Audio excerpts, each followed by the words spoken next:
नमस्कार फ्रेंड्स, स्वागत है आपका अपने यूट्यूब चैनल में। तो आइए फ्रेंड्स, पहला प्रश्न देखते हैं। एतुर नगरम वन्यजीव अभयारण्य जो हाल ही में समाचारों में देखा गया, यह किस राज्य में स्थित है? तो बात करते हैं एतुर नगरम वन्यजीव अभयारण्य की।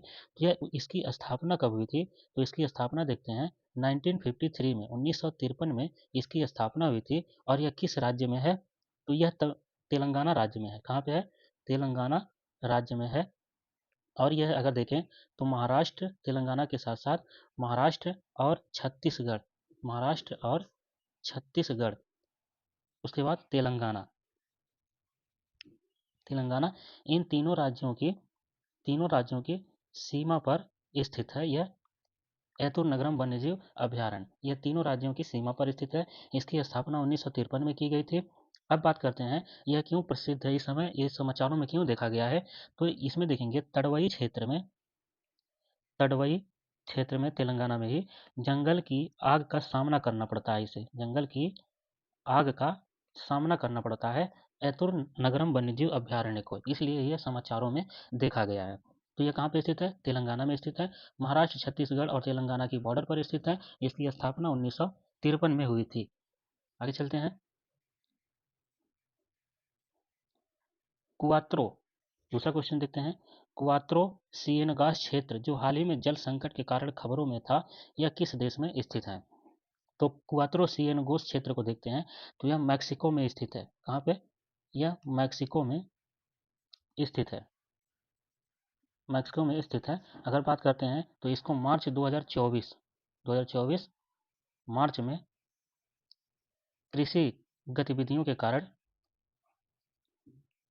कृषि गतिविधियों के कारण मैक्सिको के मैक्सिको के रेगिस्तानी रेगिस्तानी नखलिस्तान रेगिस्तानी नखलिस्तान सिएनगॉस सीएन यहाँ पे देख सकते हैं गॉस सीएनए गॉस क्षेत्र से पानी गायब हो रहा है। क्या हो रहा है? पानी जो है, पानी गायब हो रहा है।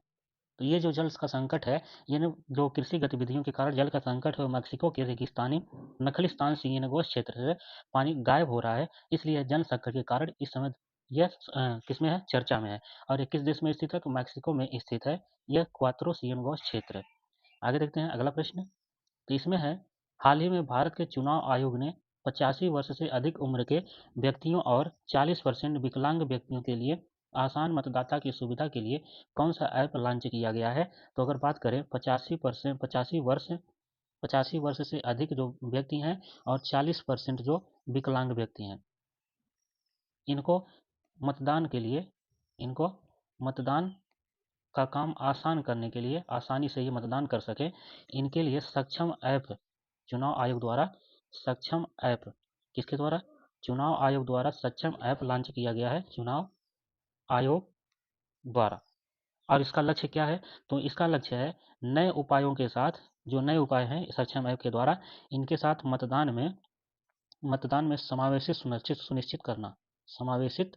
सुनिश्चित करना कि ज़्यादा से ज़्यादा इसमें मतदान हो सके। और इसके थ्रू अगर देखा जाए सक्षम ऐप के थ्रू, तो जो 85 वर्ष से अधिक उम्र के मतदाता हैं और विकलांग हैं, वो घर से मतदान कर सकते हैं। कहाँ से?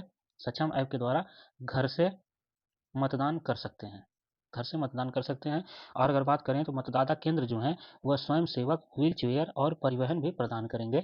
जो 85 वर्ष से अधिक के हैं और 40% विकलांग हैं, उन्हें चुनाव केंद्रों द्वारा, जहाँ पे चुनाव होगा, उनके द्वारा स्वयं सेवक और व्हील चेयर के साथ साथ परिवहन भी प्रदान किया जाएगा। आगे देखते हैं। हाल ही में 148वीं अंतर संसदीय संघ की बैठक कहाँ आयोजित की गई? अब बात करते हैं अंतर संसदीय संघ की। इसको शॉर्ट फॉर्म में आईपीयू बोला जाता है, आईपीयू। अब आईपीयू की जो स्थापना हुई थी, इसकी स्थापना 1889 ईस्वी में हुई थी। और बात करते हैं यह कैसा संगठन है? तो यह अंतर्राष्ट्रीय संगठन है, अंतर्राष्ट्रीय संगठन है। और इसमें कुल कुल देशों की संख्या जो है, कुल देश 180 हैं, 180 देश इसमें शामिल हैं।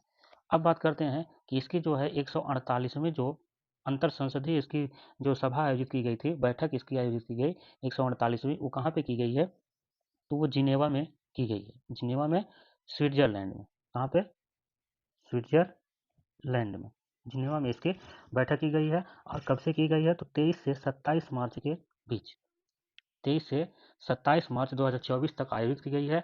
जिनेवा में 148वीं बैठक थी और इसका स्थापना 1889 ईस्वी में हुआ। यह एक अंतर्राष्ट्रीय संगठन है और कुल इसमें 180 देश हैं। तो बात करते हैं अगले प्रश्न की।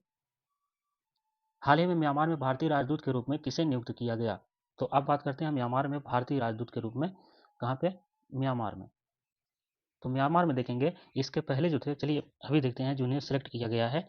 तो जो म्यांमार में जिन्हें सेलेक्ट किया गया है वो है अभय ठाकुर, 1992 बैच के आईएफएस अधिकारी हैं, आईएफएस अधिकारी, जिनका नाम है अभय ठाकुर, अभय ठाकुर। इन्हें म्यांमार में हाल ही में म्यांमार का अगला राजदूत, म्यांमार का अगला राजदूत, अगला राजदूत इन्हें नियुक्त किया गया है। अब बात करते हैं जो इसके पहले म्यांमार में कौन थे। इसके पहले जो थे, पहले इसमें राजदूत जो थे वो कौन थे? विनय कुमार। पहले कौन थे? विनय कुमार। अब विनय कुमार को कहाँ का नियुक्त किया गया है राजदूत? अब इन्हें रूस का नियुक्त किया गया है, रूस में नियुक्त किया गया है प्रेजेंट टाइम में। ठीक है, तो इससे ये होगा कि अब यहाँ पे पूछा जा सकता है कि अभय ठाकुर ने किसका स्थान लिया है? तो विनय कुमार का स्थान लिया है अभय ठाकुर ने। ठीक है, आगे चलते हैं। और इसकी घोषणा कब की गई थी? तो 26 मार्च को विदेश मंत्रालय ने किया कि अभय ठाकुर जो है, ये विदेश मंत्रालय ने इसकी घोषणा की। कब की थी? तो 26 मार्च को, 26 मार्च को इसकी घोषणा की कि अभय ठाकुर जो है वो म्यांमार के भारतीय राजदूत नियुक्त किए जाते हैं। तो आगे चलते हैं फ्रेंड्स। हाल ही में एवरेडी इंडस्ट्रीज इंडिया लिमिटेड ने अपने नए ब्रांड एम्बेसडर के रूप में किसे नियुक्त किया है? तो आइए देखते हैं। Eveready, Eveready Industries, Industries India Limited, इन्होंने अपना नया ब्रांड एम्बेसडर के रूप में नीरज चोपड़ा को, किसे? नीरज चोपड़ा को नियुक्त किया है। ठीक है, अब नीरज चोपड़ा के बारे में बात करते हैं। तो यह हाल ही में जो प्रेजेंट टाइम में देखा जाए तो भाला फेंक के रूप में, भाला फेंकने में ये विश्व में नंबर वन खिलाड़ी हैं। और ये मौजूदा ओलंपिक के स्वर्ण पदक विजेता हैं, स्वर्ण पदक विजेता हैं। इसलिए इन्हें एवरेडी ने इंडस्ट्री इंडिया लिमिटेड का नया ब्रांड एम्बेसडर नियुक्त किया है, नीरज चोपड़ा को। आगे देखते हैं। हाल ही में किसे यूपीएससी में निदेशक के रूप में नियुक्त किया गया है? तो यूपीएससी में देखिए निदेशक के रूप में, तो यूपीएससी की देखते हैं। यूपीएससी नया निदेशक, नया निदेशक के रूप में इनको किसको नियुक्त किया गया है? तो देख सकते हैं हंसा मिश्रा को, हंसा मिश्रा को यूपीएससी ने दिल्ली में, कहाँ पे? दिल्ली में निदेशक के रूप में नियुक्त किया है। और किसकी सिफारिश पर? सीएजी, जो भारत के नियंत्रक एवं महालेखा परीक्षक हैं, नियंत्रक एवं महालेखा परीक्षक, इनकी सिफारिश पर, सीएजी की सिफारिश पर इनकी नियुक्ति की गई है। यूपीएससी ने दिल्ली में इनको निदेशक के रूप में नियुक्त किया है। हंसा मिश्रा, हंसा मिश्रा ये 2010 बैच की भारतीय लेखा, भारतीय लेखा परीक्षक अधिकारी हैं, लेखा परीक्षा अधिकारी हैं हंसा मिश्रा। आगे चलते हैं, अगला प्रश्न देखते हैं। हाल ही में 2024 का एबल पुरस्कार किसे प्रदान किया गया? तो 2024 का अगर देखें एबल पुरस्कार, 2024 का एबल पुरस्कार, ये गणित का नोबेल पुरस्कार भी इसे कहा जाता है। एबल पुरस्कार, इसे गणित का नोबेल पुरस्कार, ठीक है, ये किसे हाल ही में प्रदान किया गया? पुरस्कार ये किसे प्रदान किया गया देखते हैं। मिशेल टैलाग्रैंड को, मिशेल टैलाग्रैंड को प्रदान किया गया, टैलाग्रैंड को। किसके द्वारा? तो ये Norwegian, Norwegian academy of, Norwegian academy of science and letters के द्वारा सम्मानित किया गया, सम्मानित किया गया। और ये गणित के क्षेत्र का नोबेल पुरस्कार माना जाता है। 2024 का एबल पुरस्कार मिशेल टैलाग्रैंड को दिया गया। यह Norwegian academy of science and letters के द्वारा इन्हें सम्मानित किया गया। टैलाग्रैंड, टैलाग्रैंड। अब ये कहाँ के हैं, तो यह देखेंगे पेरिस में स्थित, पेरिस में स्थित French national, French national centre for, national centre for scientific research, scientific research, scientific research बोलते हैं CNRS के क्या है, मैथमेटिशियन है, ठीक है, के गणितज्ञ हैं, ये गणितज्ञ हैं। और यह पेरिस, पेरिस में, ये रिसर्च सेंटर कहाँ पे है, पेरिस से फ्रांस में है, ठीक है। इन्हें ये 2024 का एबल पुरस्कार प्रदान किया गया। अब बात करते हैं एबल पुरस्कार की। तो जो एबल पुरस्कार है, देखेंगे एबल पुरस्कार, एबल पुरस्कार, इसकी शुरुआत कब हुई थी, तो एबल पुरस्कार की शुरुआत नॉर्वे की सरकार, नॉर्वे की सरकार ने, नॉर्वे की सरकार ने प्रसिद्ध गणितज्ञ, प्रसिद्ध गणितज्ञ कौन थे, नील्स हेनरिक हेरनिक, नील्स हेरनिक, इनके सम्मान में, नील्स हेरनिक के सम्मान में, सम्मान में 2001, 2000 इस सम्मान का पुरस्कार 2001 से शुरू हुआ था, 2001 से शुरू किया गया था। किसके सम्मान में, नील्स हेरनिक के सम्मान में। नॉर्वे की सरकार ने, जो प्रसिद्ध गणितज्ञ थे नील्स हेरनिक, इनके सम्मान में 2001 में इसकी शुरुआत की थी। तो आगे चलते हैं फ्रेंड्स, अगला प्रश्न देखते हैं। तो यहाँ पे वन लाइनर पे हम लोग पहुँच गए। तो यहाँ पे देखते हैं चौथे संघाई सहयोग संगठन स्टार्टअप फोरम का आयोजन कहाँ किया गया, तो नई दिल्ली में किया गया था। विश्व वानिकी दिवस प्रतिवर्ष कब मनाया जाता है, 21 मार्च। भारतीय मूल के लियो वराडकर किस देश के प्रधानमंत्री थे, जिन्होंने हाल ही में इस्तीफा दे दिया, तो आयरलैंड के प्रधानमंत्री थे। इंडियन स्टील एसोसिएशन के अध्यक्ष के रूप में किसने पदभार ग्रहण किया है, नवीन जिंदल ने। हाल ही में प्रतिष्ठित सरस्वती सम्मान 2023 के लिए किसे नामित किया गया है, प्रभा वर्मा को। और क्यूबा में भारत के अगले राजदूत के रूप में किसे नियुक्त किया गया है, क्यूबा में अगर देखा जाए तो यहाँ पे देख सकते हैं टी आर्मस्ट्रांग जॉनसन को। हाल ही में पश्चिम बंगाल के, हाल ही में पश्चिम बंगाल के नए पुलिस महानिदेशक के रूप में नियुक्त किया गया है संजय मुखर्जी को। भारतीय कृषि अनुसंधान परिषद ने कृषि क्षेत्र में नई तकनीक के लिए किसके साथ समझौता किया है, धानुका एग्रीटेड लिमिटेड को। विश्व वानिकी दिवस 2024 का थीम क्या है, वन और नवाचार बेहतर दुनिया के लिए एक नए समाधान, वन और नवाचार और बेहतर दुनिया के लिए नए समाधान, ये यहाँ से यहाँ तक लिख लेंगे, वन और नवाचार बेहतर दुनिया के लिए समाधान, विश्व वानिकी दिवस 2024 का थीम है ये। आईपीएल 2024 से पहले चेन्नई सुपर किंग्स का नया कप्तान किसे चुना गया, ऋतुराज गायकवाड़ को। अब आगे आते हैं फ्रेंड्स 2011 की जनगणना, जो पीछे हमने डिस्कस किया था पिछली क्लास में, और वहां से आगे फिर आज देखते हैं।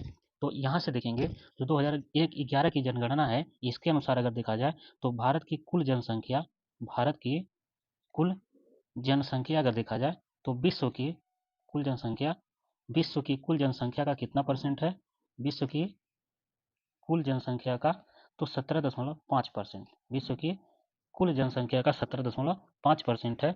अब बात करते हैं, जो इम्पोर्टेंट पॉइंट होगा बस वही बस बात किया जाएगा।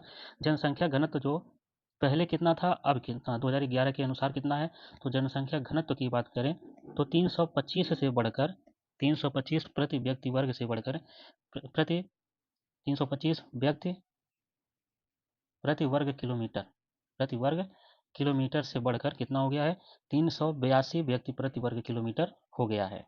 तो पूछा जा सकता है कितने से बढ़कर के 382 हो गया है, तो 325 से बढ़कर के कितना हो गया है, 382। अब अगला देखते हैं लिंगानुपात, बात करते हैं लिंगानुपात की। तो पहले कितना था लिंगानुपात, तो पहले जो था आपका 933, 933 से बढ़कर कितना हो गया है, 943, 943 हो गया है। अब बात करते हैं शिशु लिंगानुपात की, शिशु लिंगानुपात की, तो यह कितना हो गया है, तो देखेंगे जो शिशु लिंगानुपात है इसको हम गणना करते हैं 0 से 6 वर्ष के अंदर तक, 0 से 6 वर्ष तक इसकी गणना होती है। और यह 927 से घटकर 918 हो गया है, 927 से 918 हो गया है, ये इसमें घटा है, क्या हुआ है, घटा है। अब बात करते हैं जनसंख्या में साक्षर लोगों की, तो इसमें साक्षर लोगों की जो संख्या है, साक्षर की संख्या इसमें कितना से बढ़कर 64.84% से ये बढ़कर कितना हो गया है, बढ़कर 73% हो गया है। कितना हो गया है, 73% साक्षरता हो गई है 64.84% से बढ़कर। और अगर पुरुष साक्षरता की बात करें, ये टोटल साक्षरता थी। अगर अब अलग अलग बात करें पुरुष साक्षरता की बात करें तो यह 75.26% से बढ़कर 75.26% से बढ़कर कितना हो गया है, तो 80.9% हो गया है। कितना हो गया है, 80.9% हो गया है पुरुष साक्षरता। अब अगर महिला साक्षरता की बात करें, महिला साक्षरता की, तो इनका जो है 53.67 से बढ़कर कितना हो गया है, 64.6% बढ़कर के हो गया है 53.67 से। तो अब बात करते हैं ग्रामीण क्षेत्र में जो न्यूनतम साक्षरता, ये छोड़ दीजिए, कोई दिक्कत नहीं है। अब आगे चलते हैं। अब हम लोग यहाँ से देखते हैं कि जो देश में अब तक कुल साक्षर घोषित किए गए एकमात्र राज्य केरल, देश में देखा जाए तो अब तक पूर्ण साक्षर राज्य केरल है। एकमात्र राज्य है केरल, एकमात्र राज्य। ठीक है, आगे देखते हैं। जनगणना 2011 के अनुसार अगर देखा जाए तो देश में अनुसूचित जाति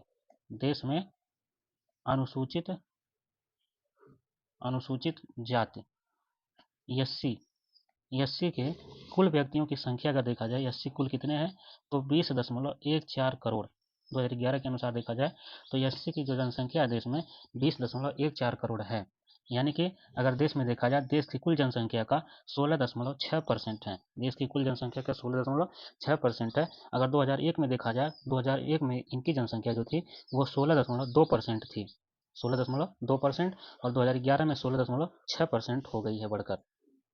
आगे देखेंगे 2011 में अगर देखा जाए तो अनुसूचित जातियों में जो लिंगानुपात था, अनुसूचित जातियों में लिंगानुपात जो लिंगानुपात है वह 945 है। अनुसूचित जातियों में लिंगानुपात जो है 945।